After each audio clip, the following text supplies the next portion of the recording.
Leonid, um sargento do exército americano, estava atuando no Iraque. Era um momento de folga dele, ele estava lendo a Bíblia quando deram uma notícia sobre a família dele. O caso de hoje é da família Milken. Sexta estranha com gente esquisita.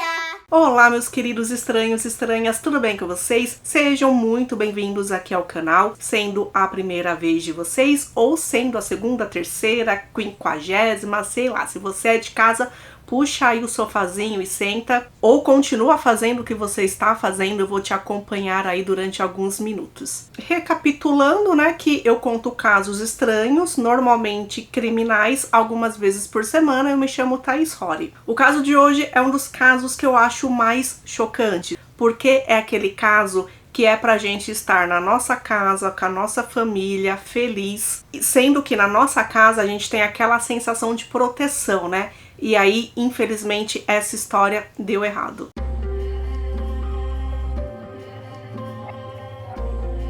Eu vou contar a história de uma família russa. Pavel Milken era um homem de família. Ele saiu da Rússia, acabou levando a família para a Ucrânia para ter uma vida melhor. Não deu certo, foi para a Estônia e lá ele entrou em uma associação e conseguiu ir para os Estados Unidos. Ele chegou nos Estados Unidos no ano de 1989, falando zero inglês. Mesmo assim, ele percebeu que era um povo muito receptivo. Por ele ter ido lá através de uma associação, ele conseguiu logo um emprego. Ele era um soldador. Ele foi morar em um apartamento e depois mudou-se para uma casa com a família. Um dos filhos dele se chama Leonid e ele chegou nos Estados Unidos em 89 na adolescência. Ele nasceu dia 6 de setembro de 1976 e foi aproveitar o sonho americano. Onde eles moravam havia uma grande comunidade russa e ele acabou conhecendo na igreja uma moça chamada Olga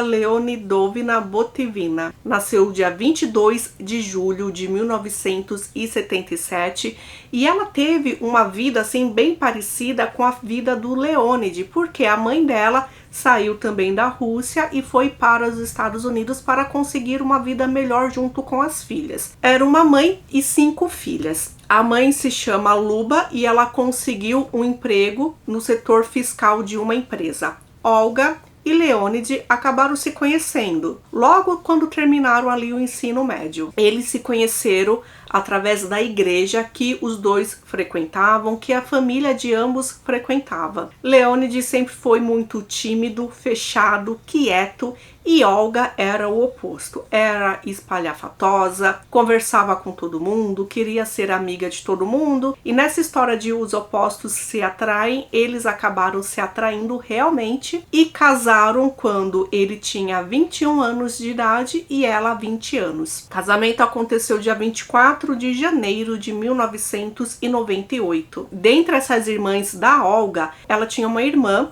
de apelido de Luba, assim como a mãe, que nasceu dia 26 de novembro de 1981. O pai do Leonid disse que as famílias se deram super bem, tanto ele quanto a esposa dele aceitou Olga como sendo uma filha para eles e, de certa forma, esse sentimento de amor também se expandiu para as outras irmãs que estavam sempre próximas. Leonid trabalhava para o exército norte-americano e Olga trabalhava como assistente de dentista. Em 2000, eles tiveram o primeiro filho do casal, um garotinho chamado Justin. 2 anos depois, nascia Andrew. Os 2 meninos eram tidos como inteligentes, felizes, se davam muito bem na escola, eram educados. O irmãozinho mais novo adorava o irmão mais velho, era o ídolo dele. Em outubro de 2003, eles conseguiram então comprar a casa deles. Era uma casa antiga, precisava de reforma, e aí eles decidiram realmente se mudar, e conforme o tempo fosse passando, com eles morando ali dentro mesmo, eles fariam a reforma aos pouquinhos. E aí veio aquele desastre do 11 de setembro. Por causa disso, Leonid, que era um homem da inteligência muito importante ali no exército, Ele conversou com a esposa e ele achou melhor. Ele queria ajudar o país, que os aceitou muito bem. Então ele resolveu trabalhar no Iraque. Ele ficaria lá durante um período de tempo e ele voltaria para casa em setembro de 2006, encerrando realmente a função dele lá. Só que aí, infelizmente, ele teve que voltar para os Estados Unidos meses antes, porque algo muito terrível aconteceu. Então, no momento da nossa história, que aconteceu em 2006, Leone, de 29 anos de idade, trabalha lá no Iraque. A esposa dele, Olga, ela está com 28 anos de idade e ela acabou de sair do emprego dela. Fazia somente 2 semanas que ela tinha encerrado de trabalhar lá no consultório do dentista, porque ela queria ficar cuidando dos filhos dela e da casa. Uma das irmãs dela, que é a que eu apresentei para vocês, chamada Luba, ela era uma estudante da Universidade de Seattle. Ela estudava línguas porque ela queria ser tradutora, ela queria trabalhar em um hospital. Como era férias da faculdade, e ela estava sempre próxima da família e dos sobrinhos, ela estava ficando um tempo na casa da irmã. E ela sempre ficava lá mesmo, né? A família toda aí, ela morava em Washington. Então era 17 de julho de 2006, uma segunda-feira. Por volta de 11 horas da manhã, as pessoas perceberam que a casa que a família russa morava estava pegando fogo. Então eles ligaram para a emergência chegou e foram horas até realmente conseguirem terminar com o fogo. Quando os policiais conseguiram realmente entrar, depois que os bombeiros falaram que não era perigoso, eles entraram, levaram cães farejadores, eles encontraram os 4 membros da família no andar de cima.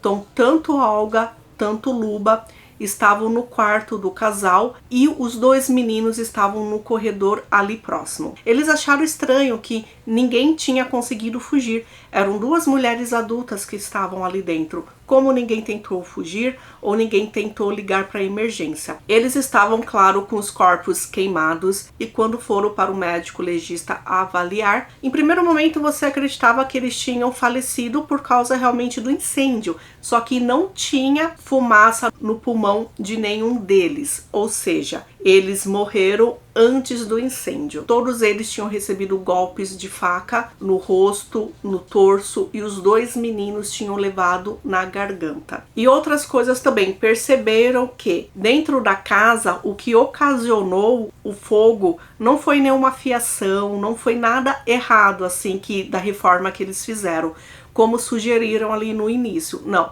na verdade eles viram que gasolina tinha sido espalhada em alguns lugares da casa e aí alguém provocou esse incêndio para esconder as mortes dos 4 membros da família. Os membros da família começaram ali perto mesmo, né, da residência, colocar fotos, flores, brinquedos, fazer um tributo para a família.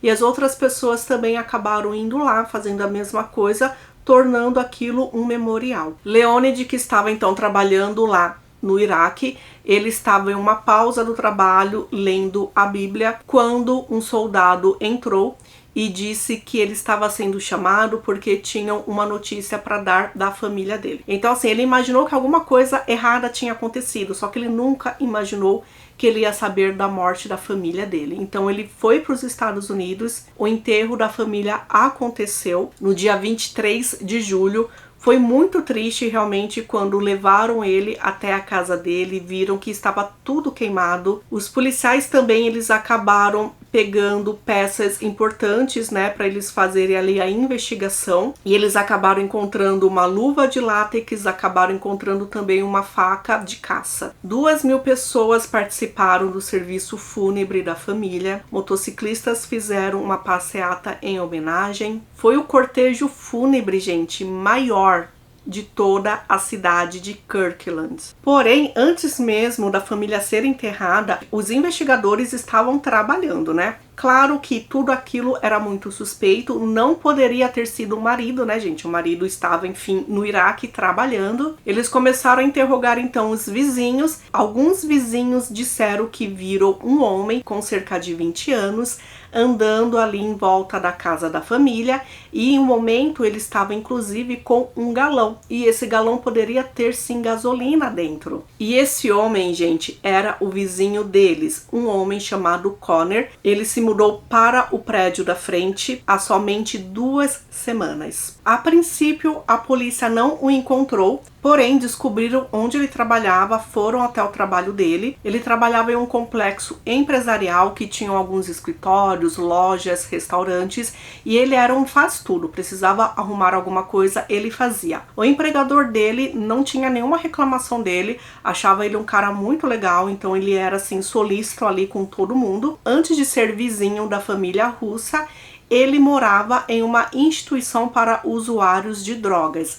E as pessoas que moraram lá com ele falaram que ele era assim explosivo. Quando ele ficava nervoso, ele ficava muito bravo de repente e demonstrava realmente que estava chateado. Porém, uma amiga de velha data, que nenhuma dessas pessoas quiseram se identificar, ela disse que ele sempre foi muito doce e nunca teve nenhum problema assim de explosão. Só que os novos vizinhos, né, não gostavam dele, porque como viram que eles se mudaram, chegaram lá tentando se aproximar, fazer ali o negócio da boa vizinhança. Só que ele batia a porta na cara de todo mundo, dizendo bem claro que não queria fazer amizade com ninguém. Conner Michael Sherman foi preso dia 19 de julho de 2006, sendo o principal suspeito. Ele foi preso na própria casa dele, ele tinha tatuagens, como as pessoas que viram aquele homem com galão tinha também. E ele tinha, gente, arranhões no rosto, como se fosse recebido ali por marcas de defesa. Ele também tinha uma facada profunda no braço.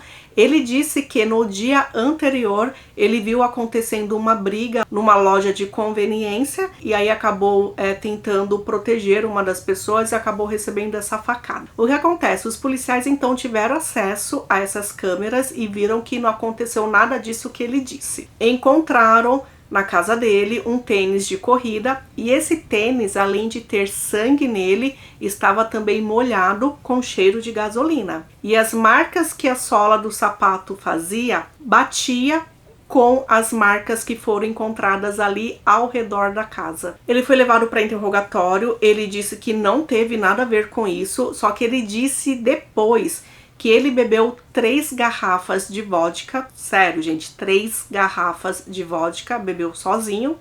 Isso foi na noite de domingo, e aí ele apagou, desmaiou. Quando ele acordou, ele estava já na casa da família russa, estava no quarto do casal, e aí ele viu todas aquelas pessoas mortas, só que ele não lembra de ter feito aquilo. Ele viu que ele estava sujo de sangue, ele foi pro banheiro, tomou um banho, pegou uma roupa limpa que tinha lá, que era como se fosse um uniforme de alguém que trabalhava no hospital. Ele acabou encontrando também um galão, foi encher esse galão com gasolina, resolveu voltar e tacar fogo na casa para esconder, né, que ele tinha feito aquilo. Só que ele não lembra de ter feito aquilo. Se foi ele que fez, não lembra porque ele apagou. O juiz colocou uma fiança de 4 milhões de dólares, o que o advogado dele, né, porque foi um advogado fornecido pelo Estado, acabou falando que era impossível pagar aquele valor de fiança, e o juiz disse que realmente uma pessoa dessa era perigosa para a sociedade, então por isso uma fiança tão alta. No dia depois do funeral da família, Conner, ele foi realmente acusado de ter tirado a vida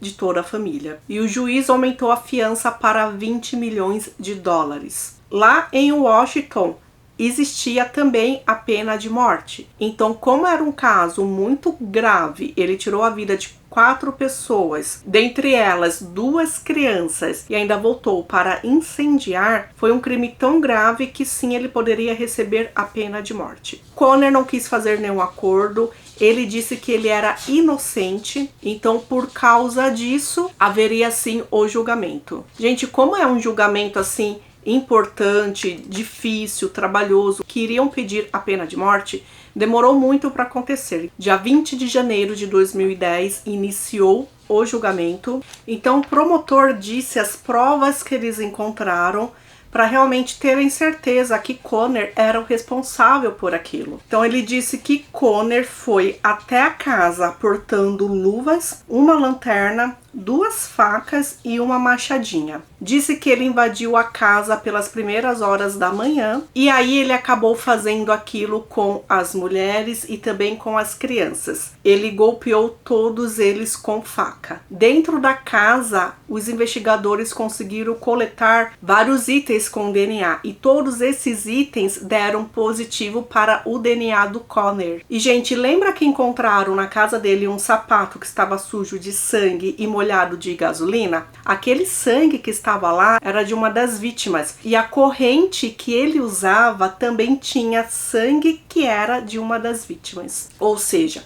ele chegou lá totalmente armado, ele queria fazer aquilo, ele morava lá cerca de 2 semanas, então claro que ele percebeu que quem morava lá eram 2 mulheres, 2 crianças, não tinha um homem ali, então ele pode realmente ter achado que essas mulheres, elas eram vulneráveis e ele premeditou tudo, porque ele levou tudo o que ele precisava. Ele ainda tomou banho despreocupadamente, trocou de roupa e foi atrás da gasolina. Então foram 11 semanas de julgamento. O que a defesa fez foi levar 2 especialistas, um deles era de toxicologia, dizendo que o fato dele ter bebido 3 garrafas de vodka, ele estava em um estado acima do número descrito de intoxicação.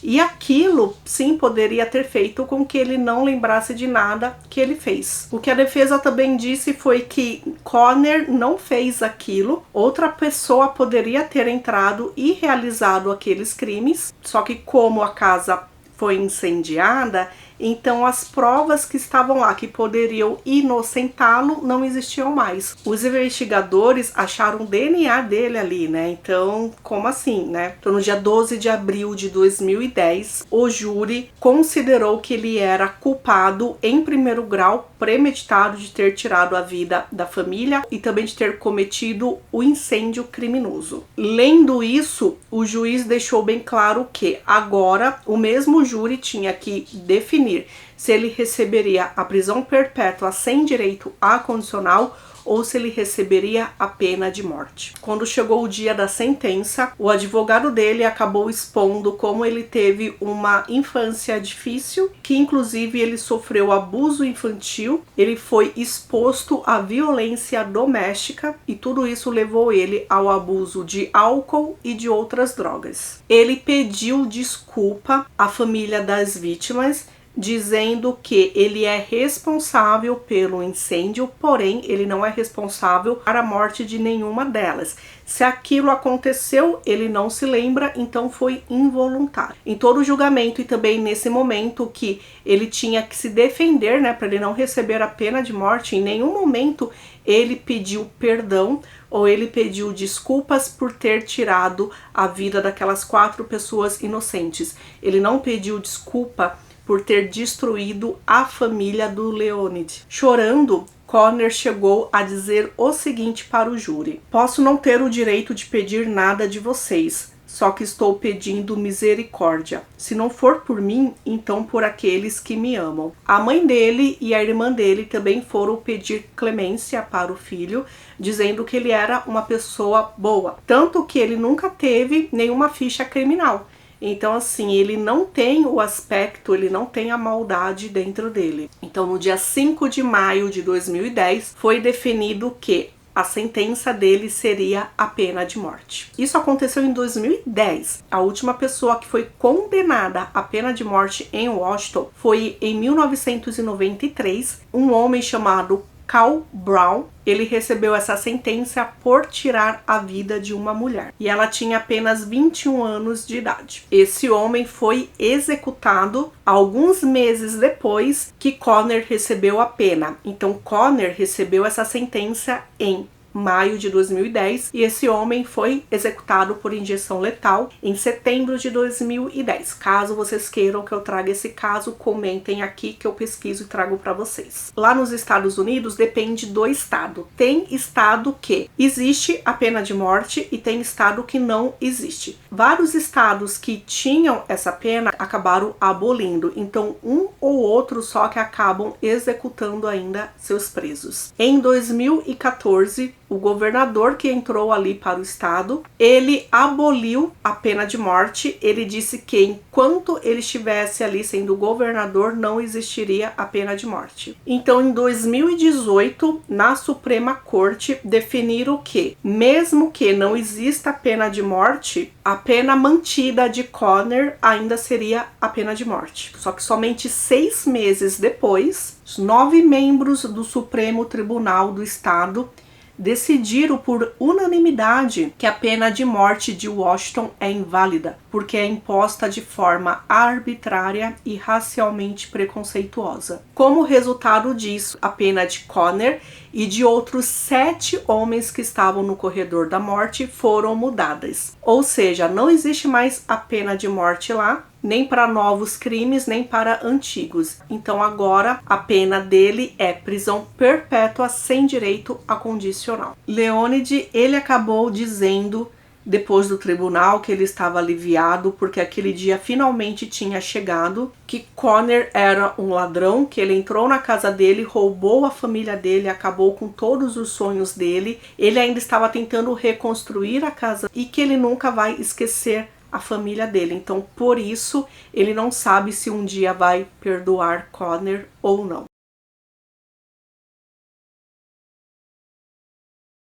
Então é isso, gente, esse é o caso de hoje. É um caso, assim, muito surreal. Não existe motivo mesmo, né? Realmente, se a gente for parar pra pensar, não tem que ter motivo para uma pessoa tirar a vida de outra. Só que por mais maluco que seja, os criminosos consideram lá na cabeça doentia deles que eles têm um motivo, que eles têm razão. Nesse caso, não. Ele entrou naquela casa, os promotores nem citaram algum motivo, porque eles também não conseguiram encontrar, a não ser de uma pessoa fazendo maldade, encontrando uma família aleatória, porque ele achou fácil entrar lá. E aí, gente, se não tivessem descoberto que era ele, porque, né, ele era totalmente desorganizado, descobriram logo quem ele era, poderia ser o começo ali de um serial killer, né? Vai saber. Então é isso, gente. A gente se vê no próximo caso. Eu vejo você até lá. Não se esqueça de se inscrever aqui no canal se você ainda não é inscrito, ou se você está na dúvida de se inscrever ou não, não tem problema, assiste outro vídeo e quem sabe você vai se decidir. A gente se vê então no próximo caso, gente. Beijinhos.